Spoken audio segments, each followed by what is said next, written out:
and welcome back to Meet the Grantmakers. If this is your first time joining us, we welcome you. If you have been with us before at some of our other ones, we welcome you back. We have a wonderful panel prepared for you today, so I'm glad to have everyone here. My name is Angela Richardson, and I am a senior trainer at the Grantsmanship Center. We are located in Los Angeles, and we provide trainings for nonprofit professionals in program planning and proposal writing. Today's session it's called the Meet the Grantmakers. So we prepare a panel of grantmakers from all across the nation, and many of you have sent in questions. We'll take some live questions to have a really lively discussion about preparing proposals and some of the different things that come up as it relates to that. Some housekeeping before we get started. Today's session is being recorded, so even if you have to drop off a little bit early, if you're enrolled in seeing this, you will get a follow-up email that will have a link for watching the recording, or if you want to just go back and watch them again, you'll be able to do that. In addition, auto captioning is available by clicking on the small C at the bottom of your screen and toggling your own settings on or off. And if you have any trouble with that, go ahead and put it in the Q&A box.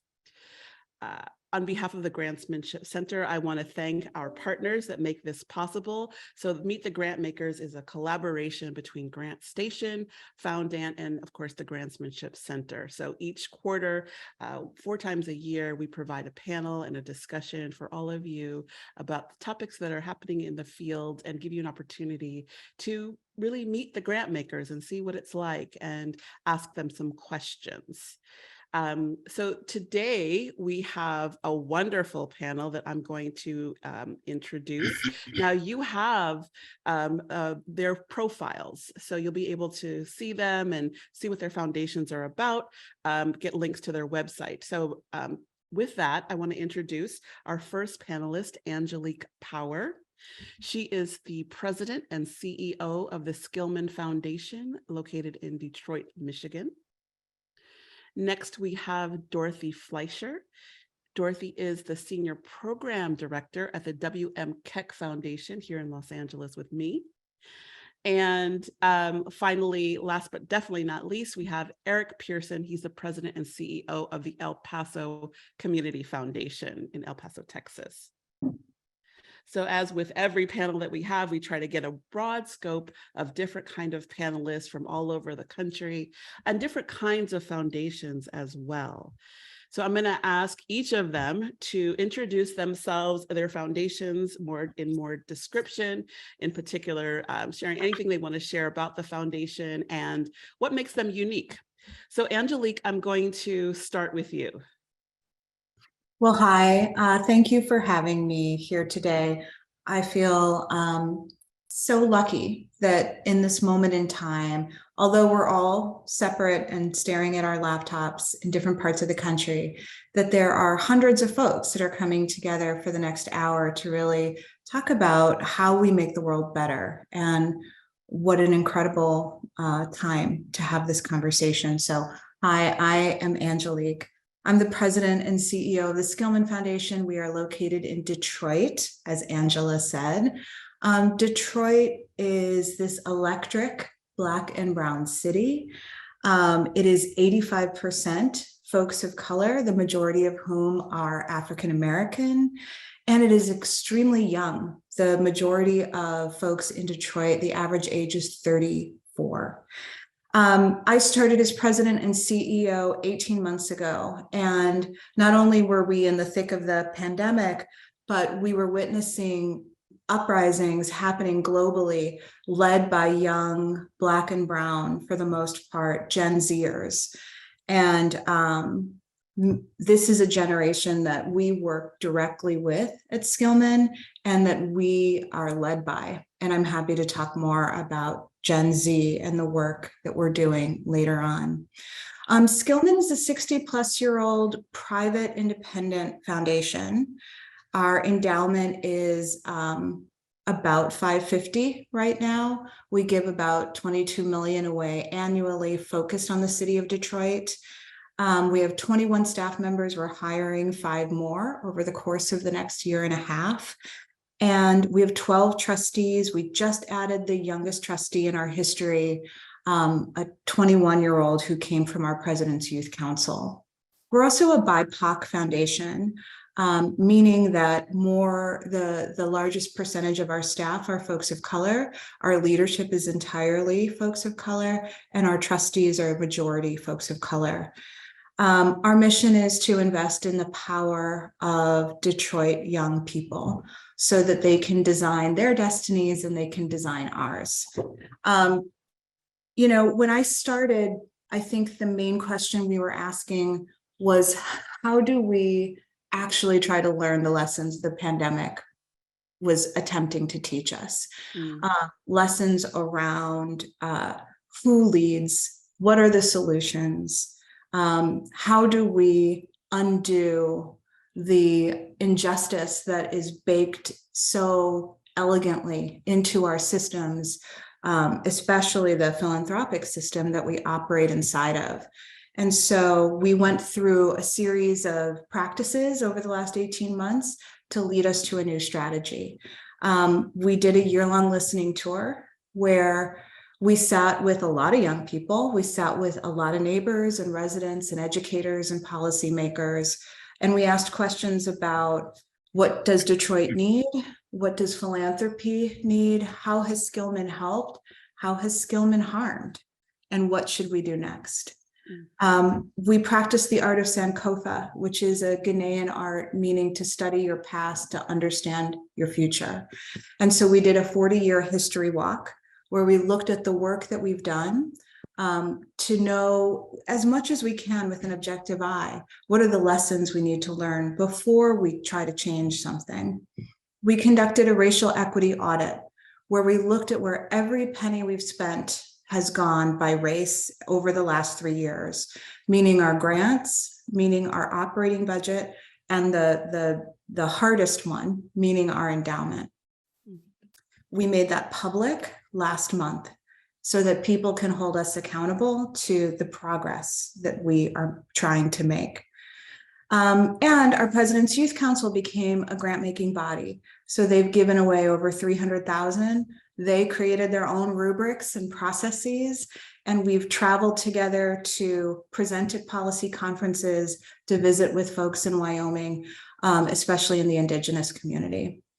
The other thing that I'll say is that all of this led to some deep strategic changes, which we were talking about right before the webinar started, where really the shorthand is, how do we invest in people, in ground building, in young people, in educators, and in neighborhood residents to be the change makers of policy. So people in policy, although often we find that policy is set by folks that aren't most impacted by those policies.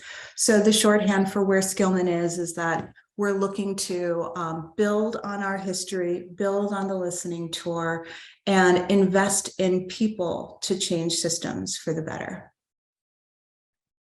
Thank you so much, Angelique. I'm really moved by what you all are doing with the Gen Z population. I'm always really interested to hear that. So hopefully we'll hear more about that. Next up, let's go to Dorothy. What a powerful description of what you're doing and how you came to your current focus. And what strikes me is how different foundations are. And it's really part of a mosaic. And so all of us are unique in some ways. And I think we share a common bond of trying to make a difference and do good in very different ways. So the Keck Foundation, I'm slow this morning, but Skillman is 60 years. The Keck Foundation started in 1954. So maybe a little older, like an older cousin or something like that. Anyway, and we started really as a family foundation, and then and was started by William Myron Keck, who made his money in oil, but he was a wildcatter and a risk taker. In 1979, the foundation had an infusion of cash when Superior Oil Company, which is what he founded, was one of the largest independent oil companies, sold out to Texaco. And then the foundation began to hire professional staff. So we are an independent foundation. 51% of our board is non-family, but the family is very active, really to preserve the values of the founder and the founding generation. So, and that said, you can see we are now led by, the chairman is the grandson of the founder. And then we have two co-CEOs and her also family members. And then we have scientific advisors. So what's interesting about our foundation, our primary focus is on basic research. And it's research in medicine, it's research in science. And the way I explain it to people is, it's not translational medicine. We're not going to cure cancer tomorrow, but we're going to figure out how proteins fold.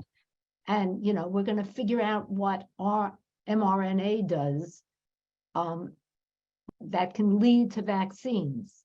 But we also fund things that the government won't fund because they say it's too early, you don't have a proof of principle, we're not sure it's going to work. And we fund new instruments. So we're really trying to push boundaries. And if you take a look at our website, some of the outcomes of our grants is, we have funded people that have gone on to win Nobel Prizes. So that's really the core mission of the foundation. But we live in LA, as Angela said, along with the Grantsmanship Center, and we want to give back in some way to the local community. So I direct our local grant making program, which is focused on LA County, and with 10+ million people, that's larger than the state of Michigan. So anyway, that said, and we fund, we have a very broad mandate. We fund in arts, we fund in civic and community, we fund in health, and we fund in education. And a lot of our focus is on strengthening kids, families, and communities. We try to invest in communities that have really been underinvested in for years. We try to invest in newer organizations, but we also have because we make larger grants, we want an organization that can manage larger grants. So we require audits. So anyway, that is who we are. We also have special projects, which are board-initiated special projects. So some of you may be aware of the Keck telescopes. That's one of our projects. If you live in LA, or you grew up in LA and have young kids, we, for years, funded the local broadcast of Sesame Street. So that's how I first knew about the foundation. So anyway, that's a little bit of us. And I think what makes us also unique about our process, a couple of things. Our local process, we try to streamline after the pandemic, but beyond that, we talk to people. We have consultation periods. We tell people, send us your ideas, we'll give you some feedback. And if you don't get a grant, you can call us and we'll tell you where we think it fell short. And sometimes people work with us 2-3 years, and then eventually we find the right project or the right fit. So I think that's what in particular might be special about us. And people tell us, because we make so few grants, it's hard to get a grant from us. But when people get a grant from us, that opens doors for them, because I say, oh, you dealt with them, they thought you were okay, I guess you must be okay. So that said, I'm looking forward to the Q&A. Thank you, Dorothy. Thank you. I think you raised a beautiful point when you first started speaking, which is that each grant maker is so different. And I'm even seeing some of the questions already starting to come in. And I want to offer that to our audience, that each of them are different and they may or may not fund your area or where you're located. Part of the richness of these conversations is that we get to hear how different they are, and maybe there'll be one like that in your area as well. So that's why I love these panels so much, because you really get to hear common intention, which is to work, do grant making, to do good, as you said, but in very different ways. So thank you for bringing that forward. Eric, listen, let's hear from you. Sure. My name is Eric Pearson. I'm president and CEO of the El Paso Community Foundation. We are a community foundation, so we serve a place.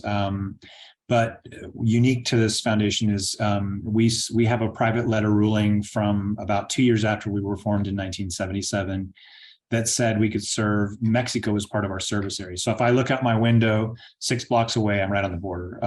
My family came across from Juarez during the Mexican Revolution. It's a very, very common story of the settling of El Paso, was that you had Mexicanos who were coming from Ciudad Juarez and coming north to get away from the revolution, and they came through El Paso. And so that's a big part of who we are and what we do. So we serve far west Texas. And I always say this, if you look at a map and you look to the left of Texas, I'm saying that in many ways, that's El Paso.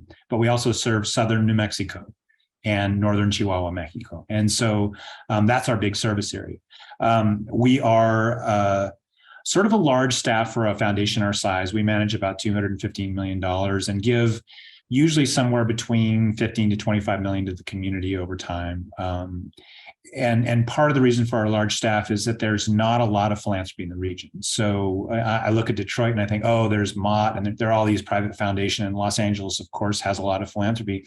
El Paso does not, and it's starting to come on. But so the El Paso Community Foundation has traditionally been in this role of trying to become a leader and a catalyst, where we have a staff that listens to its community on a regular basis, and we have staff that cover very specific service areas and try to respond to the community and like. So we have our ear to the ground and try to respond. And so we do very unique things in education and take leadership roles in those spaces. We do a lot for people with IDD, intellectual disabilities. We actually just opened some ice cream stores to be an employer of people with intellectual and developmental disabilities. So I'm gaining weight in addition to gaining good feeling with what we're trying to do.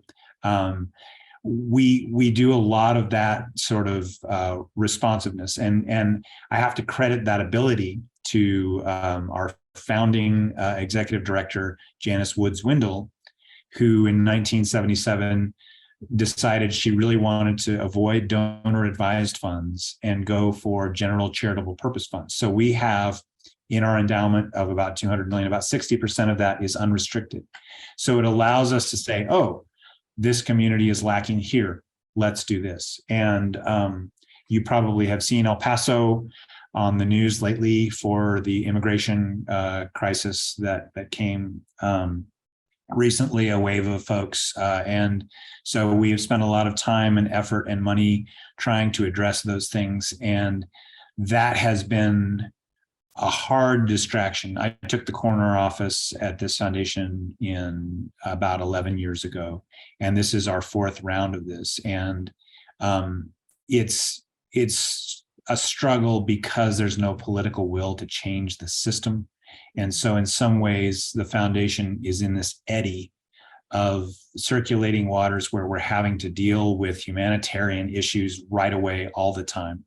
And I wish we had the ability to affect policy, and I wish politicians did not like the problem so much so they could come in and say that's what they did, or here we are to save the day. But that's a big focus of what we do is lately we've been crisis management. From a grant making perspective, we robustly get involved in granting across the board as we are a community foundation. We have some supporting foundations that are former family foundations that have boards of directors and their own personalities. And a big part of what I do for nonprofits that apply for grants is shop around their grant proposals among different funds, which have different personalities, and among those supporting organizations. And our job is to try to, play match and give money away, not to say, oh, that doesn't fit, be the Caesar. So in a nutshell, that's who we are, serving a community of about 3.5 million people on both sides, in 3 communities in Texas, New Mexico, and Chihuahua. Thank you. Thank you so much, Eric. I'm looking forward to hearing more about those funds. Okay, so I'm going to jump into some questions. Those of you that are listening, just to underscore, we are recording this. You will get a recording of this. There's a Q&A down at the bottom. So some of you are starting to send some questions in. So go ahead and put your questions in, and we'll get to as many as we possibly can. I want to start off with a question that came in advance of the panel. This was a question by Stacy, and I'm going to kind of combine it with another one that I just saw. And a number of you mentioned your process for working with grantees.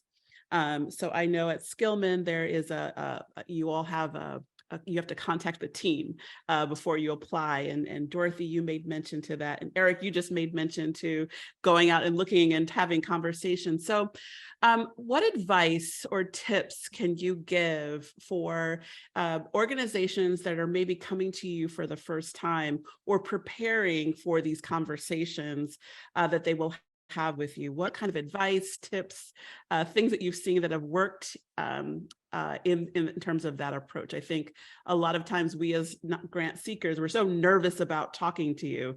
But what sage wisdom can you share with us? And Angelique, I'm going to start with you, and then we'll just do Dorothy and then Eric.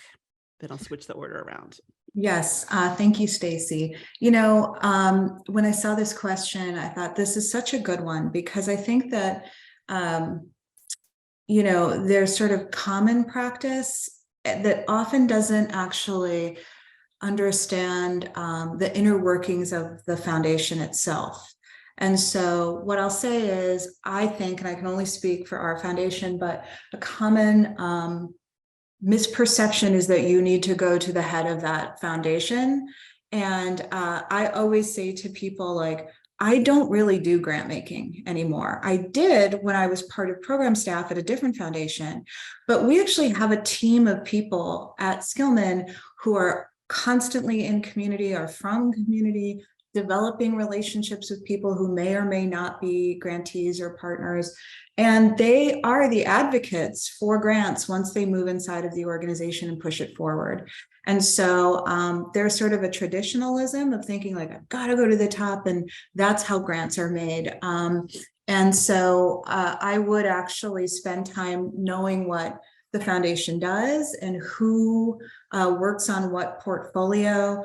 The reality is that there's way too many great ideas, and there is so much need. And so foundations are inundated all the time with proposals and ideas, and every foundation has to make sense of how they give money. And so usually it is, here is our focus, and it could be geographical, it could be a theory of change, but I would suggest really kind of seeing on the front end, like, does this make sense to approach? And then who is the person to approach? To my point that they're actually better, smarter people inside of the foundation than me, I went to 2 of our program staff, Carmen Kennedy Rogers and Ashley Schmidt, and said, what's your answer to this question? And first of all, there are program staff, we removed the name officer this year because our staff is about partnerships. They're not about compliance or monitoring or any of those things. So what they said was, be you, tell your story, don't prepare a pitch, talk about your work and your organization from the heart, and understand for Skillman, and this is only for Skillman, we are in the space of learning and exploring. And so we don't feel we're the experts. We feel that you're the experts and you're there to inform us. The other thing I would say to folks is that You, of course, are interested in getting financial support, but foundations can do so much more than that. And so when you do go to talk to a foundation, and you talk about who you are and you understand what they do, then the conversation begins of like, what's the chemistry in the middle? And is it a financial partnership? Is it a convening over a topic? Can they introduce you? Eric, I love what you talked about as being this sort of like matchmaker of bringing potential grantees to other funders. That's something that a lot of foundations are willing to do, or just to be thought partners, to just sit together and talk over ideas. Foundations have this view of seeing a lot of stuff that's happening. So come to a foundation thinking of all the ways they might be helpful to you beyond financial. Thank you so much for bringing that up. I think this question about how to build relationships is one of the #1 questions that we get in our training. Okay, how do we do it? And I'm always telling our participants that don't think of foundations like an ATM machine. Like you put in the number and you want to get the money out. And Angelique, what you're bringing forward, and I'm looking forward to hearing the others, is that there's so much more that's available in terms of a relationship, introductions, thought partners. So I really am appreciating what you just shared.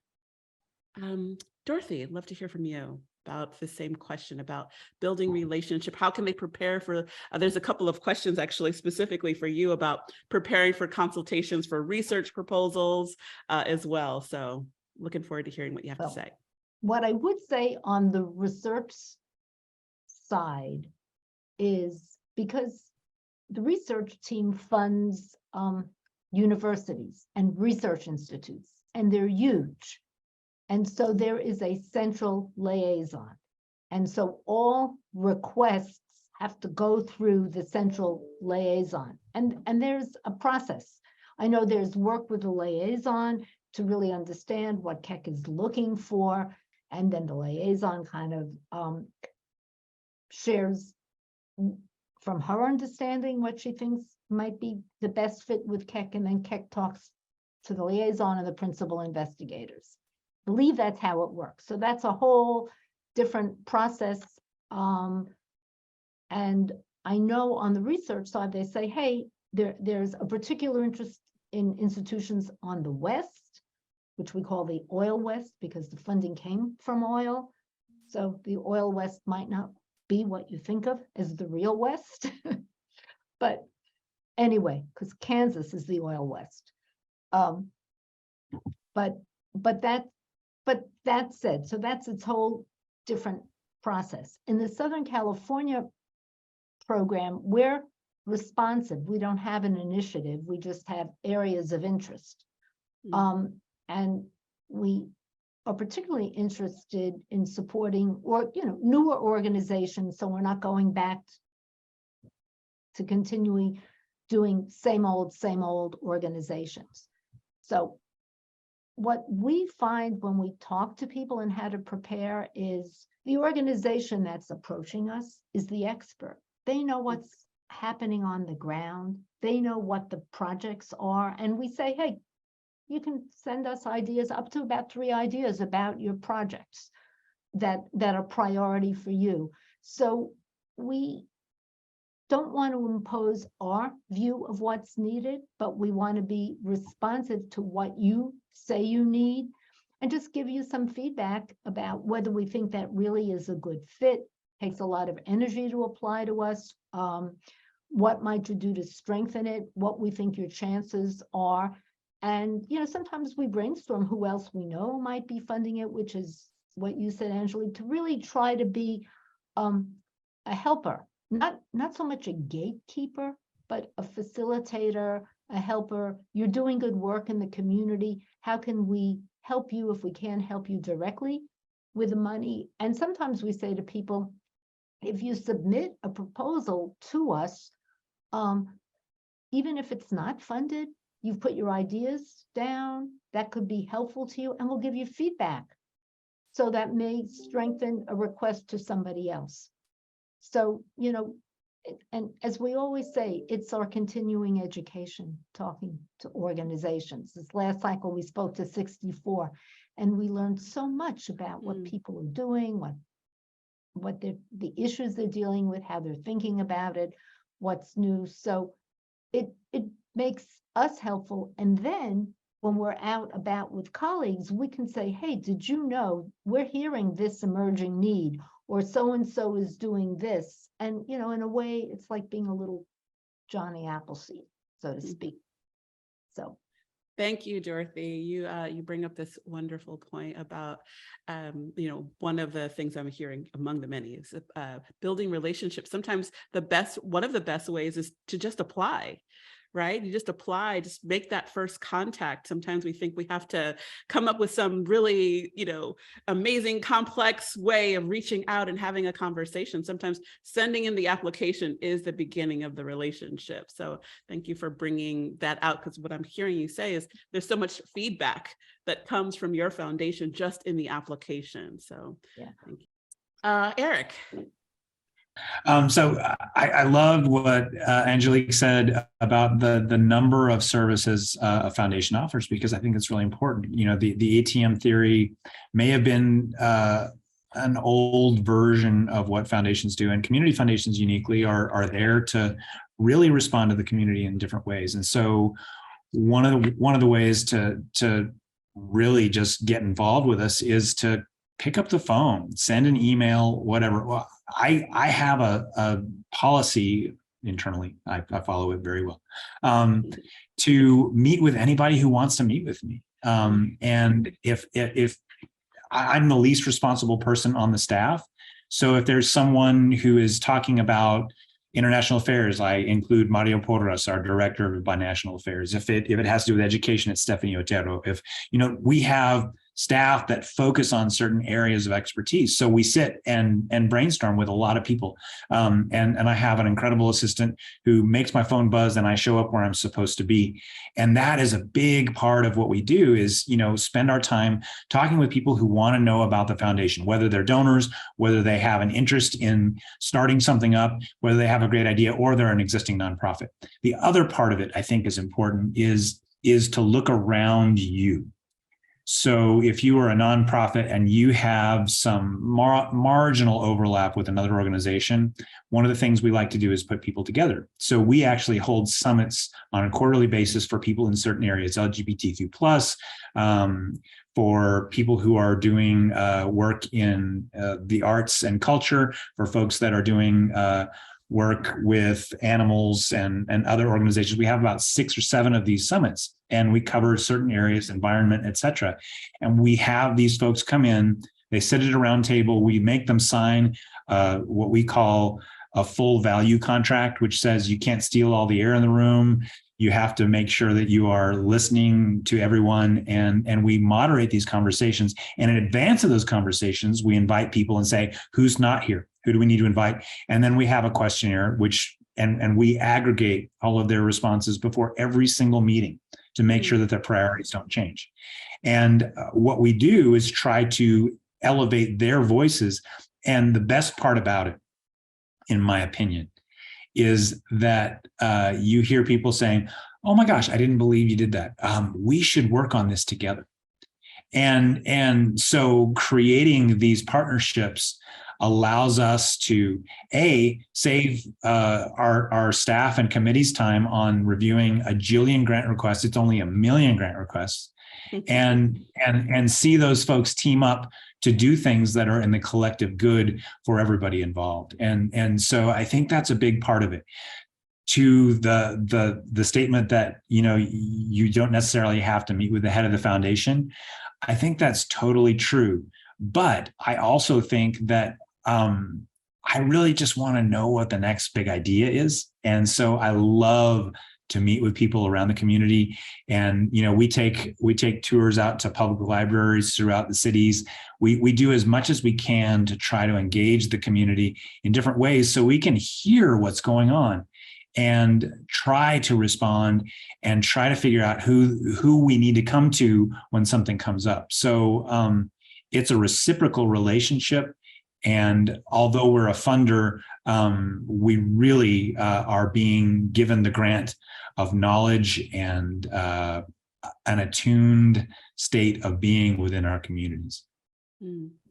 Thank you. Thank you, Eric. I hope those of you that are out there listening to this panel are starting to really catch that this step towards securing grant funding really has to do with building relationship and sharing what it is that you're doing. And that this panel in particular, I am really hearing the efforts and intention behind all of them in their different regions to get to know what's happening in their communities and how they can support the work that's being done. So often as grant seekers, we think, well, what do they want us to, what do they fund? Let me create something that I think that the grant maker wants. And I think that was a model. But what I'm hearing from this panel is you all are very responsive and you're wanting to hear from your community members and have your grant making inform that. So I'm hoping everybody's picking that one up because I think that comes up a lot as well. So Angelique, there's a follow-up question to what you just shared. So I'm going to ask it directly to you. Lewis wanted to know a little bit more about what these listening tours were, and if there was any nuts or bolts specific. He was like, what is that? And I'd love to hear some more about that. So if you could just share a bit about that, I'd really appreciate it. Absolutely. You know, it started as sort of an assignment that I gave myself. Detroit, if you don't know this city, it is very unique, and it has a unique relationship with outsiders. So I moved to Detroit 18 months ago from Chicago, and I ran a different foundation in Chicago called the Field Foundation. I knew when I was coming in that the relationship with outsiders of Detroit has been extractive. People have come with big ideas that has actually created trauma for Detroiters, and that it was really important for me to show up not with a cape, but with a jersey.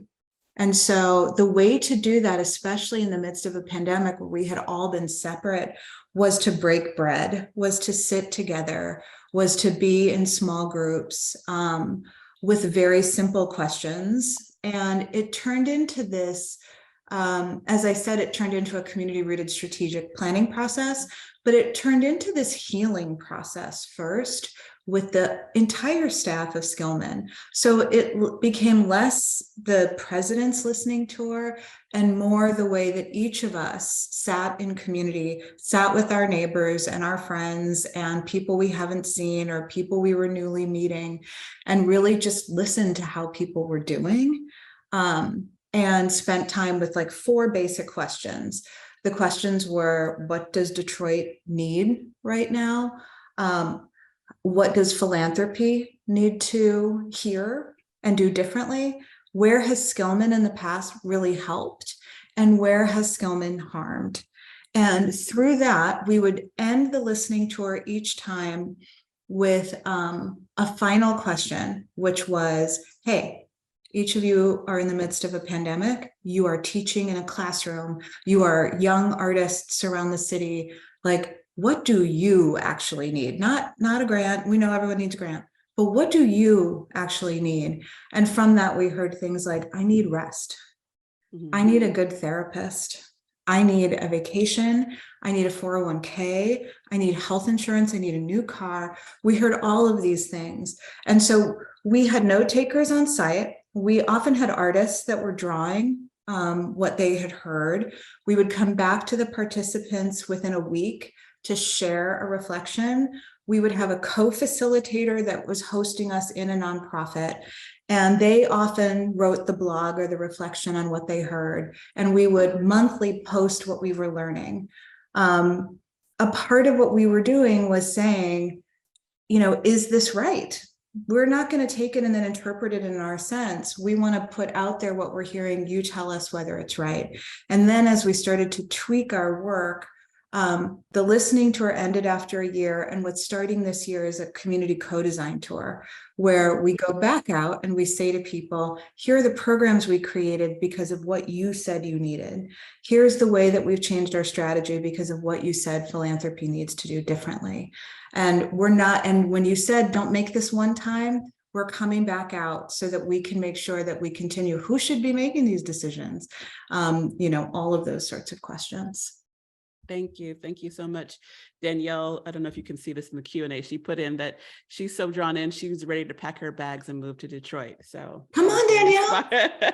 by what you're doing. Okay, so I want to switch over to Dorothy and some questions to the Keck Foundation in particular. There's been a number of them. I'm going to try to move around. You somewhat mentioned a little bit about the research proposals and what makes them competitive. I don't know if you can add any more to that. There's also a question about, because you all, I think, are the only ones on this panel that do capital proposals as well. And so I'd love to hear if you have anything to add for those folks out there that are interested in applying to capital, if they're any different from any of the other kind of grant making that you do. Love to hear about that. Let me, in terms of our research, the best thing, if the asker of the question is within a university, to work with the central liaison. Somebody will know who that is for each institution.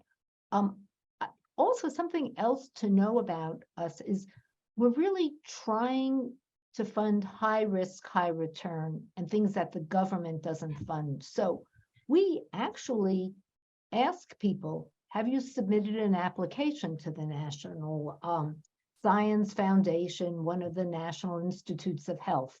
And if you have, what did they tell you about not funding it? And we ask them to share the reviews. This is the science side. So it's not just you're telling us they don't fund it, but we're really trying to understand what the issue is. And what we do differently is in the research program, differently from government, we go out and get external reviews, but it's not like a panel where we average the reviews. We give, in some ways, the reviews are most helpful because they direct us to the kinds of questions we need to ask. And then when we do our site visits, we ask follow-up. Have you thought about this? How are you going to handle this issue? Do you know so-and-so was working on this? What makes what they're doing different than what you're proposing? So we just don't take the reviewer response verbatim, but that's a starting point, not an end point. So, and that's the research. And in the Southern California program, we do the same. If it's a new organization to us, we go to external reviews, and some of it is trying to assess reputational quality, leadership. Is this an organization that really can deliver on what they say they're going to deliver? And then we ask people, what should we ask in a follow-up site visit? So we get wonderful ideas about things to push on and explore further. Have they thought about this, or what about that? So that's kind of a little bit more about our process. In terms of capital, we're one of the few organizations that fund capital, and all kinds. We fund capital because of what you're going to do in this space.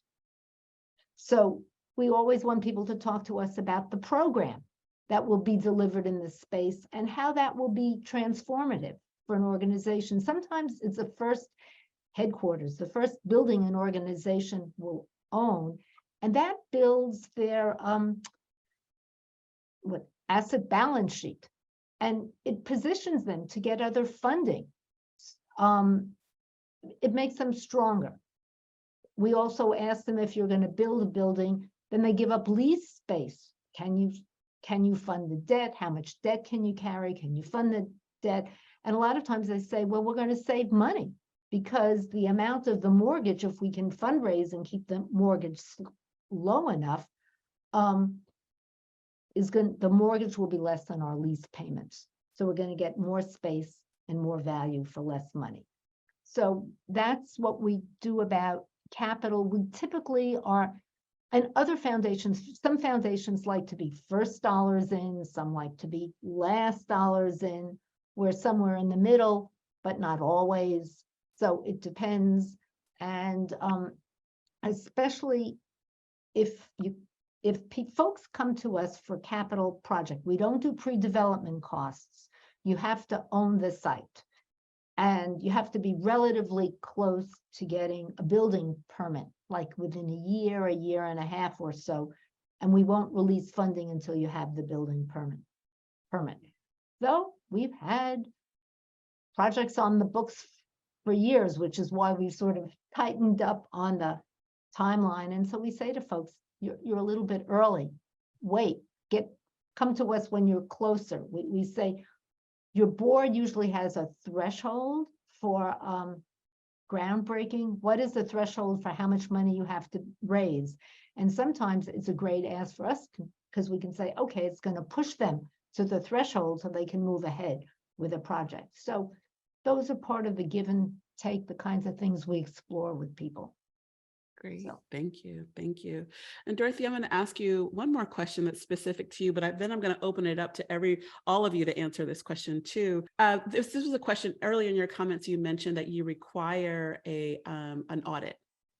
And then you also mentioned, so the question was, do you sometimes consider small or mid-sized organizations if their operating budget isn't quite at the level where they need an audit? And so this kind of ties into one of the other questions that came in is like, do any of your foundations, do you ever fund outside of the guidelines that you have listed on your website or that you're sharing? So we'll start with Dorothy and then we'll go to Eric and Angelique if you'd like to add anything. I would say typically no, but atypical happens, but no. I mean, no to the outside of the guidelines or no to, okay. Yeah, no to outside of the guidelines. I mean, there may be an exception case by case, but there's really a very good reason to make an exception. But yes, we want organizations that have budgets of at least $750,000 to $1 million, and they have to have an audit. And that's because our smallest grants are 100,000, and we're trying to make multi-year grants that are 200,000, 300,000, 500,000. And so, and we fund projects. I know that organizations need core operating support. That's not what we do. So, as we said, foundations are different where we fit in the range of what foundations will do. So sometimes organizations know, okay, we're going to save our ask of Keck for capital because we know we can get operating support elsewhere. Great. So thank you. Thank you. And Eric, how about you all? So we're a community foundation. So a lot of what we do are supporting issues that our donors care about. And if we're anything, we're a donor services organization. And so I walk a tightrope all the time, between a donor's ideal and a nonprofit's organizational, I guess their level of input in the process. I always feel like we're trying to, keep our donors safe from being hit up all the time, which they ask us, and also trying to keep our nonprofits safe from too much donor input into their processes, right? So we try to act as that buffer among those folks. But I think the big part of it is that we're willing to fund anyone who, has are in good standing with the IRS and 501c3 space, and sometimes not even in the 501c3 space. We actually have, to the capital question, we fund a lot of capital projects through a community development financial institution, which is a supporting organization, the El Paso Community Foundation. So last year, we lent out about $30 million the last couple of years in forgivable loans, potentially forgivable loans for businesses that needed to change the way they practiced to accommodate the COVID pandemic and during the lockdown. So we are always looking for ways to get our money activated for the community. And sometimes that goes outside of what we expect. I will tell you an anecdotal story of someone I worked with at this foundation who just loved to say no. Oh, sorry, you didn't dot the I. And I would cross my eyes and say, we want to help these folks. We want to help this community move forward. And if we're going to be too persnickety about what they're presenting and not hear their story and see its potential, then we're not doing right by the community. And there was and probably still is this big approach for you have to be able to show the data at the end of the grant cycle, and I always say the opposite of magic. The bad magician says data, because if we're only looking at data and not looking at the potential and the story, then we're not doing our community a service. And so our job, in my opinion, and hopefully most of the staff here, is to take chances for the community and really support those ideas that may look at things in a different way. And if we can break the orthodoxy of what grant makers have done to, I feel traumatized as a grant seeker sometimes after Sarbanes-Oxley. You had to have so much data and you had to make sure that everything was perfect, and you had to do it in 400 characters or less. And so we're trying to break that cycle and be open and giving to the community. And have we failed? Oh my gosh, yes. Have we funded things that have not fallen? Yes, of course we have. But have we gone back with lessons learned and done it better the next time because the idea was there? Absolutely. And that's the key to what we do as a community foundation. Thank you. Angelique, I just want to see if you have anything you want to share on that one. The only thing that I'll share on the audit question is that we're asking ourselves a lot of things like size of budget for organizations and who can afford audits that are really expensive. And I mentioned the racial equity audit that we did, and one of the things that we found was that it's a longer story when you actually say, what does BIPOC leadership mean? Does it mean the person who runs the organization is a person of color? Does it mean the majority of the board? For us, we say the majority of board and the majority of leadership. But we in Detroit, we would have expected us to have like a higher number in terms of our grants than we did. We had 61% of the grants going to BIPOC leadership, but when we added in the board element, it went down to closer to 30%. And so when we started to examine what are some of the things that we're doing that might be getting in the way for our mission, the $100,000 threshold for a budget for us, not Keck, which is very different and has a different focus, I want to be clear. But for us, we're trying to help young people in Detroit. And so if we have that threshold, then we are leaving so many amazing organizations out. So there are some pieces of grant making and of the requirements or the checklist that we have that we absolutely, based on our mission, need to pull out, re-examine, and ask ourselves, do they really help us get closer to our mission, or do they reinforce systemic inequity? Thank you. That kind of takes me to Dorothy, did you want to add something? Yeah. What strikes me, both in listening to Eric and Angelique, is creative ways of being responsive. And so, my 2 cents in Keck, even though we can appear very bureaucratic, we've also tried to figure out a niche so that we can support smaller organizations. So, one thing was there was Grantmakers collectively funded youth organizing, but they needed to fund an evaluation. And so we put money toward the evaluation. So that, that went to a university, a special unit in the university, but helping get the kind of data so that funders could support it. And I just share that because I want you to know that Grantmakers are also creative and are trying to be helpful. And so part of the way in which we can be helpful is to hearing from you for ideas. And then just in LA, there's a sea change of people working together. And so it's really finding your place within what's happening that you can contribute. So Absolutely. my 2 cents. Thank you. Thank you. I think we have time for maybe 1 or 2 more questions. Let's see. So this next question comes in from Kieran, and this is for all of you. What would you say as grant makers is one of the pressing challenges that you feel like your foundation or the field as a whole is facing, let's say, in this coming year? And Eric, I'd love to start with you. So uniquely, we are managing some city bond money, and we are building a children's museum and science center that was part of a quality of life bond. It was a $20 million bond. The project, which is now mostly privately funded, is a $75 million project. So specifically, that's something I'm concerned about in this year, and we have about 10 months of construction left. So, but that aside, I think El Paso has 2 of the 10 poorest zip codes in the United States, and if the pandemic revealed anything to us when we had lockdown, it's that we don't have internet access that's affordable, and the companies that provide it aren't going to go the last mile into neighborhoods that are not cost effective for them.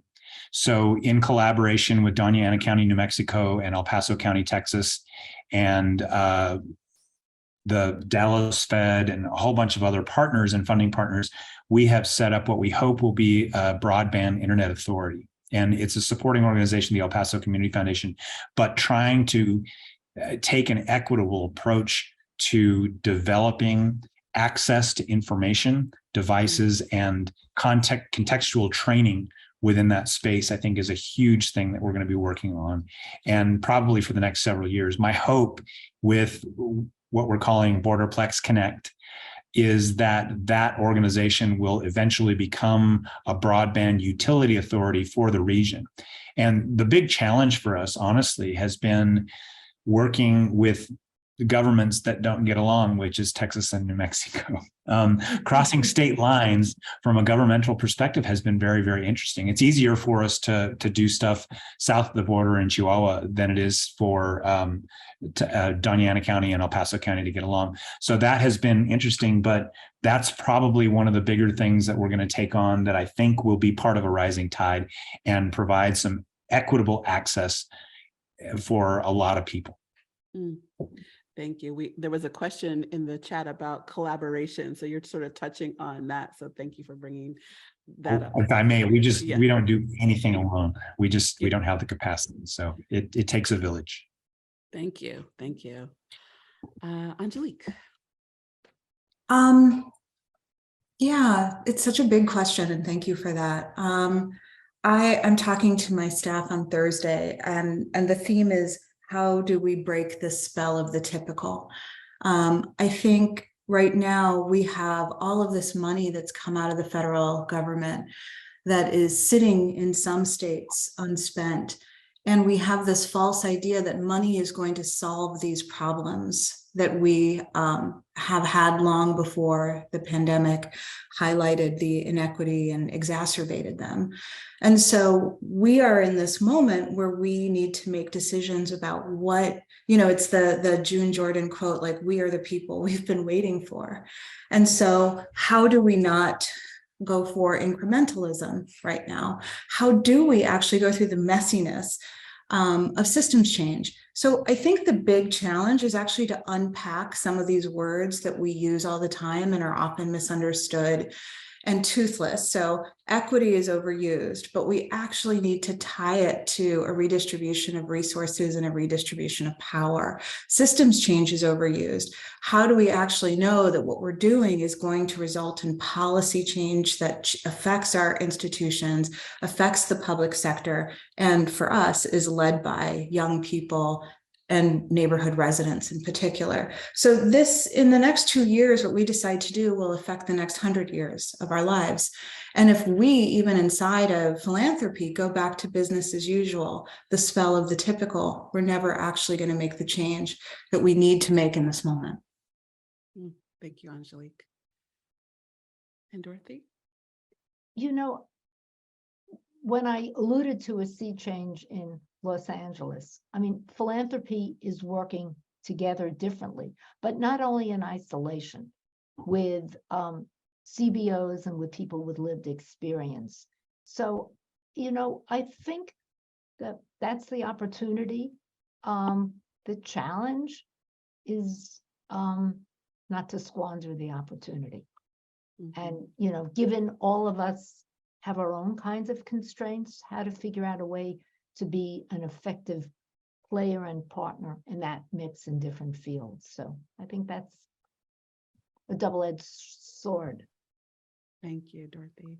And with that, we're at the top of the hour. So I just want to do a quick round and have each of you just say one final thought you have, or advice, sage wisdom, or insight you'd like to share, or anything colleague to colleague. So Dorothy, Eric, and then Angelique, you can take us out. So Dorothy, any final comments or well wishes Yeah. for those groups, I those folks love that are here? learning about what my colleagues in different cities are doing. So thank you. It's been a treat, and the audience asked very good questions. So thank you. Yeah. Eric? I am really honored to meet with everybody. Angelique, you said we're the people we've been waiting for. My worry is that, to quote Pogo, a cartoon character, we've met the enemy and it is us. I think we all belong in a constant circular educational place. And that goes from grantors to grantees to donors to everybody. We all need to be having conversations all the time, in my opinion. Mhm. The folks that are listening, a lot of you guys are in development. I've been looking at the chat. A lot of you are first time grant making. I just want to end by saying thank you for what you do. You have the hardest jobs. You're constantly interpreting what donors want and what an organization's mission is. Keep going. We are easy to reach in philanthropy, but you all are really the true philanthropists, giving your time and giving to missions. So thank you. Thank you so much, Angelique. And there's a wonderful parting comment from another person that said, thank you all for this great sharing of your heart, your passion, and your knowledge. And I would underscore that. Thank you all for this wonderful, wonderful panel. I'm definitely going back to watch this one. And for all of you out there, thank you for your kindness and your attention. As I mentioned, we have the Grantsmanship and Foundant and Grant Station. We sponsor these trainings once a quarter. The next one will be May 10th. You will receive an email along with the recording for this. We thank you for your hard work and for your kind attention and your really wonderful questions this go round. Thank you so much. See you next time.